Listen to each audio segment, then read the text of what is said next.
Sejam rostos famosos, figuras históricas ou vítimas dos crimes mais horríveis da história, buscamos entender e retratar os eventos e marcos temporais que levaram à morte da pessoa ou pessoas, enquanto tentamos revelar os motivos ou razões por trás disso. No episódio de hoje, vamos examinar os últimos dias e as últimas horas de um dos artistas mais influentes e famosos da história, Prince. Como um músico cuja música e personalidade abrangem décadas e retratam um senso de calma, frieza e coletividade que aparentemente era contra todas as formas de substâncias viciantes, poderia ser encontrado morto em um elevador com drogas em seu sistema? Sua morte foi auto-infligida? Ou havia alguém por trás disso? Qual foi o resultado? E as teorias da conspiração em torno de sua morte revelam algo mais? Vamos descobrir enquanto revisamos a morte prematura do artista, anteriormente conhecido como Prince.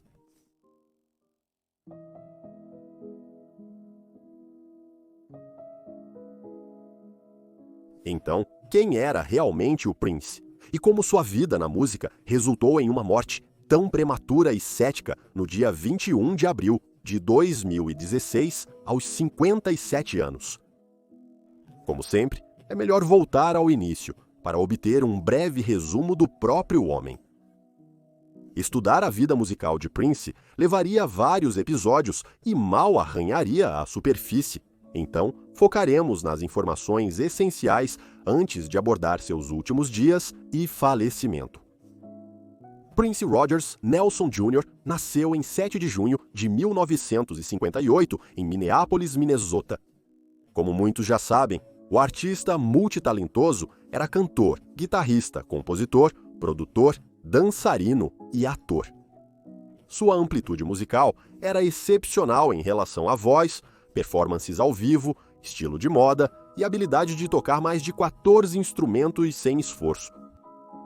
Poucos artistas podiam competir com o talento musical e a arte de Prince.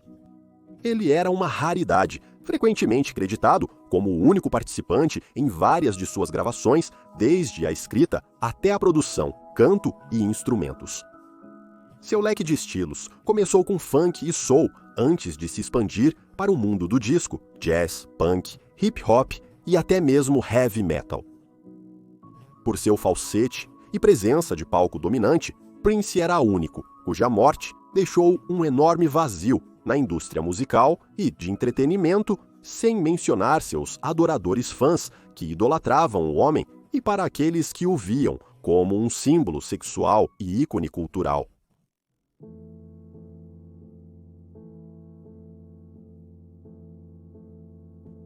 Novamente, a vida e a morte de Prince poderiam justificar vários episódios devido aos diversos olhares, eventos e controvérsias que ocorreram durante seu tempo aqui. Então, vamos olhar para o acúmulo até sua morte e tentar decifrar o fato da ficção. É relatado que Prince teve uma reunião com um especialista médico chamado Michael Todd Schulenberg em 2 ocasiões distintas, uma vez em 7 de abril de 2016 e novamente em 20 de abril. Em 7 de abril, o músico adiou 2 shows esgotados no Fox Theater, em Atlanta, parte de sua turnê Piano e Microfone. Segundo o Guardian, Prince cancelou o show cerca de 1 hora antes de sua suposta apresentação. O local confirmou que ele havia sofrido de influenza e o concerto foi remarcado para a da semana seguinte. Ninguém sabia que a apresentação remarcada seria a derradeira. Apesar de se sentir mal, Prince não decepcionou seus fãs e os entreteve uma última vez antes de se preparar para um voo na manhã seguinte. Durante o voo de volta para Twin Cities em Excelsior, cerca de 15 milhas a sudoeste do centro de Minneapolis, Prince repentinamente perdeu a consciência, obrigando seu jato particular a realizar um pouso de emergência no Aeroporto Internacional Quad Cities, em Moline, Illinois. A cantora Judith Hill e o assistente Kirk Johnson estavam no avião quando Prince perdeu a consciência. Em entrevista ao New York Times, Ela afirmou que durante uma discussão sobre sua carreira na indústria musical, os olhos dele simplesmente se fixaram. Felizmente, eu estava olhando para o rosto dele naquele momento. Após tentativas frustradas de acordar o cantor, Hill afirma que todos sabiam que era apenas uma questão de tempo. Tivemos que descer, não tínhamos nada no avião para ajudá-lo. O avião pousou a tempo e ele foi imediatamente hospitalizado, recebendo naloxona, um medicamento usado para bloquear os efeitos dos opioides após uma overdose. Ele recuperou a consciência e, apesar da insistência dos médicos, se deu alta contra a recomendação médica. Representantes declarariam posteriormente que ele sofria de desidratação e ressurgimento dos sintomas de gripe. Contudo, depois de chegar em casa, ele teria dado uma festa no dia seguinte. Pessoas próximas ao músico acreditavam que ele havia superado o pior e estava se recuperando. Poucos dias depois da festa, ele foi a um clube de jazz local em Minneapolis e foi visto andando de bicicleta em Paisley Park, sua propriedade de 6.000 metros quadrados em Chanhassen, Minnesota. Ele também foi visto comprando na loja de discos Electric Fetus, em Minneapolis, e apareceu brevemente em uma festa de dança improvisada em seu estúdio Paisley Park. Quando questionado sobre sua saúde, ele dizia estar bem. Uma de suas últimas saídas aconteceu em 19 de abril, quando ele assistiu a uma apresentação da cantora americana de jazz e gospel Liz Wright no Dakota Jazz Club, localizado no Nicollet Mall, no centro de Minneapolis. Em 20 de abril de 2016, um dia antes de sua morte prematura, representantes de Prince contataram Howard Cornfield, a especialista em medicina de dependência e manejo da dor na Califórnia, buscando, supostamente, conselhos médicos e assistência para a estrela. Prince participaria de uma reunião com Cornfield no dia 22 de abril. O médico garantiu que sua agenda estava livre para um exame completo do músico. Após a morte de Prince, a polícia de Minnesota divulgou fotos e vídeos do cantor, confirmando que ninguém seria acusado criminalmente em conexão com seu falecimento. O escritório do xerife do condado de Carver, Minnesota, divulgou uma foto de vigilância mostrando Prince entrando no consultório do Dr. Michael T. Schulenberg um dia antes de sua morte. O médico tratava dele após indicação de Kirk Johnson. As filmagens mostram os últimos movimentos conhecidos do cantor antes de seu destino ser selado no dia seguinte, não sendo assustadoras ou sinistras em si. Schulenberg fez exames e receitou remédios para auxiliá-lo. A análise de urina deu positivo para opioides. De acordo com transcrições dos investigadores, Johnson iria registrar sua preocupação com o comportamento do artista, declarando: "Começou a fazer sentido, porém, apenas seu comportamento às vezes e mudança de humor. Foi por isso que tomei a iniciativa e disse: vamos ao meu médico, porque você não tem ido ao médico. Vamos verificar tudo." Ele continuou a dizer que Prince cancelou mais aparições públicas e concertos porque queria falar com alguém sobre seu vício. Muitos, porém, acreditam e criticaram o manejo dos compromissos de Prince, a escolha do médico e a prescrição de medicamento por seu séquito e associados próximos.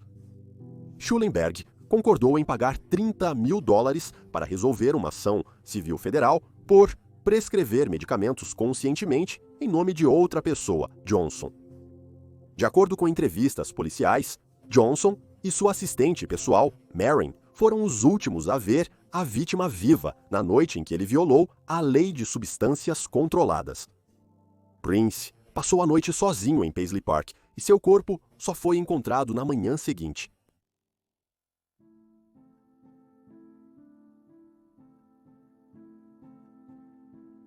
Então chegaria o dia que chocaria profundamente o mundo da música e do entretenimento.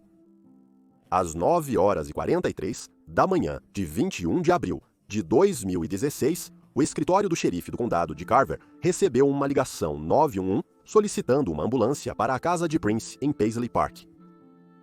O chamador afirmou inicialmente que a pessoa não identificada estava inconsciente, mas depois retratou-se, confirmando que estava morta.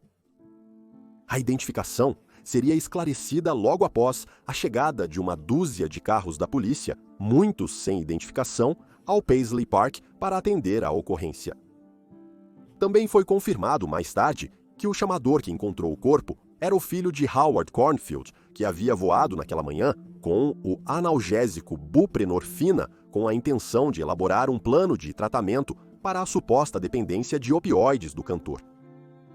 As equipes de emergência encontraram o corpo de Prince totalmente irresponsivo em um elevador. Os socorristas administraram ressuscitação cardiopulmonar sem sucesso. Um paramédico confirmou que as técnicas de reanimação eram inúteis, pois ele estava morto há pelo menos 6 horas. Prince foi declarado morto às 10h07 da manhã, 19 minutos após a chegada deles. Após buscas no corpo e proximidades, não foram encontrados sinais de crime ou indícios de suicídio.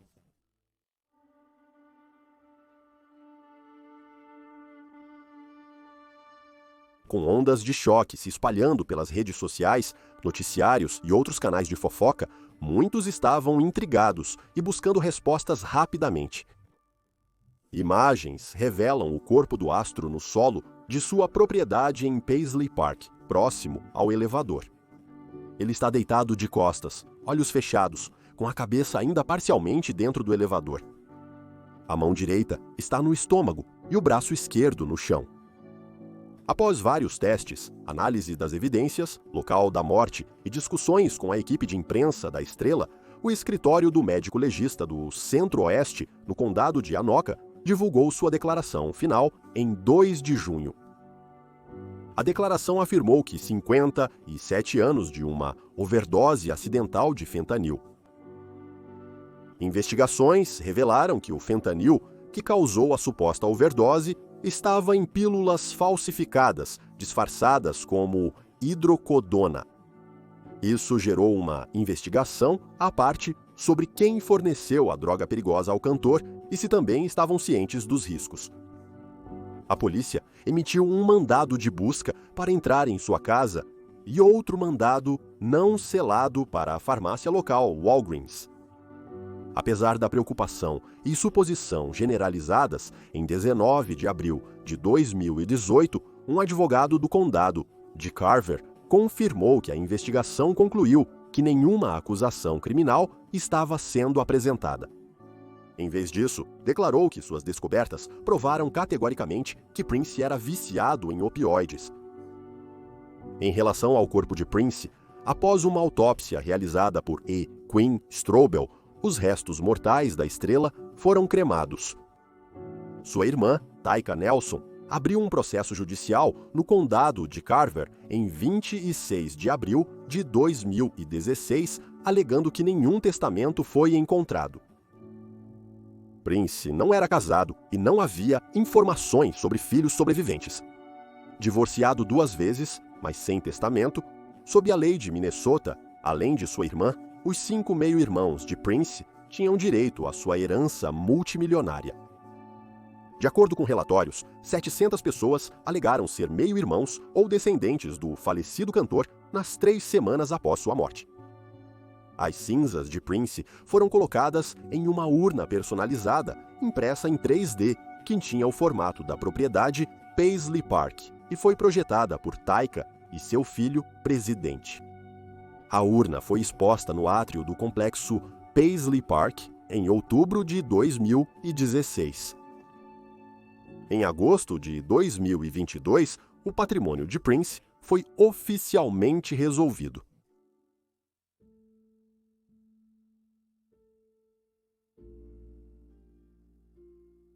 As circunstâncias em torno da morte de Prince nunca diminuíram, embora, na verdade, cada vez mais teorias tenham vindo à luz após sua morte inoportuna. Teóricos da conspiração focaram em aspectos das crenças, músicas e ações do cantor que podem sugerir que ele foi assassinado ou tinha conhecimento de sua morte iminente. Ele era franco sobre certas questões e figuras políticas como Barack Obama e Ronald Reagan, mencionado na música Ronnie Talks to Russia. Ele também era profundamente religioso e incorporou sua fé em seu estilo de vida e música, além de expressar seu amor pelos animais adotando uma dieta vegana e o movimento Black Lives Matter. Muitos desses podem atrair respostas negativas, disruptivas ou até violentas daqueles com opiniões diferentes ou radicalmente opostas a esses pensamentos e crenças. Alguns acreditam que isso poderia ter levado ao envenenamento de sua medicação que resultou em sua morte. Prince também era um grande defensor da teoria do chemtrail, a crença de que os rastros de condensação duradouros deixados no céu por aeronaves, na verdade, contêm produtos químicos ou agentes biológicos pulverizados sobre o público para testes específicos, como controle populacional, modificação do clima e até manipulação psicológica. Alguns acreditam que forças sinistras monitoravam suas ações e influência sobre a opinião pública e podem tê-lo matado por saber demais sobre agendas políticas ou governamentais. Um clipe viral do cantor, supostamente gravado em um show em Utrecht, na Holanda, em 23 de dezembro de 1998, levou muitos a acreditar que Prince tentava alertar sobre o ataque de 11 de setembro em Nova York. Próximo ao fim do show, ele canta as seguintes frases: "Eu tenho que voltar para a América. Eu tenho que me preparar para a bomba. Osama Bin Laden, prepare-se para a bomba."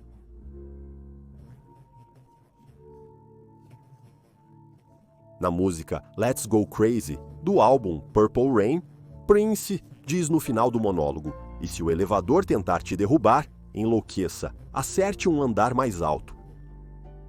Em entrevista à VH1, ele explicou que a letra descreve o diabo como o elevador caindo, e que acertar um andar mais alto significa estar mais próximo de Deus.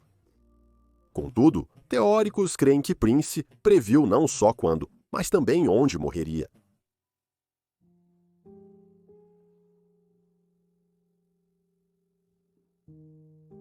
Teorias da conspiração à parte, é indiscutível que Prince era um superastro fascinante e multitalentoso, cuja influência, estilo e música permanecerão eternos, não apenas na indústria do entretenimento, mas também na vida social e cultural como um todo.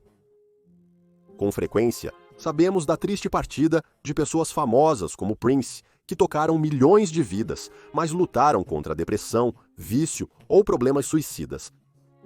Ídolos como David Bowie, Michael Jackson e George Michael parecem nos deixar cedo demais, mas felizmente sua música e legado continuarão a brilhar para sempre.